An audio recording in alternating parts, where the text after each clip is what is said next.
একজন ফতোয়া দিয়ে বসেছে ভারতের মুসলমানদের জন্য গরু কোরবানি করা জায়েজ নাই। কেন? কারণ গরু কোরবানি করলে হিন্দুরা মনে কষ্ট পাবে, যেহেতু এটা তাদের মা, আর মারে যদি কেউ জবাই করে মনে তো কষ্ট পাবেই, আর মন ভাঙা আর মসজিদ ভাঙা সমান, সুতরাং তাদের মনগুলো ভাঙা যাবে না, বড় কষ্ট পাবে তারা। সুতরাং এই যুগে এই দেশের মুসলমানদের উচিত গরু কোরবানি করা থেকে বিরত থাকা। মন ভাঙার মসজিদ ভাঙা সমান যদি এই ফতোয়া সব জায়গায় চলে, এবাদত যাই করেন শয়তান বেচারার মনটা ভেঙে তো খান খান হয়ে যেতে থাকে। তাহলে শয়তানরে খুশি করে কেমনে ইবাদত করবেন বলেন না আমারে? শয়তানেরও তো একটা মন আছে, তার মনটাকে এত অবজ্ঞা করার কি আছে?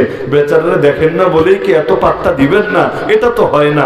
সামনে থাকলে সে তো একটারও গায়ে চামড়া রাস্তা রাখতো না। তো এখন আল্লাহর চাইতে বড় রহমান রহিম সাজলে তো সমস্যা। বাংলাদেশে প্রতি বছর কোরবানি আসলে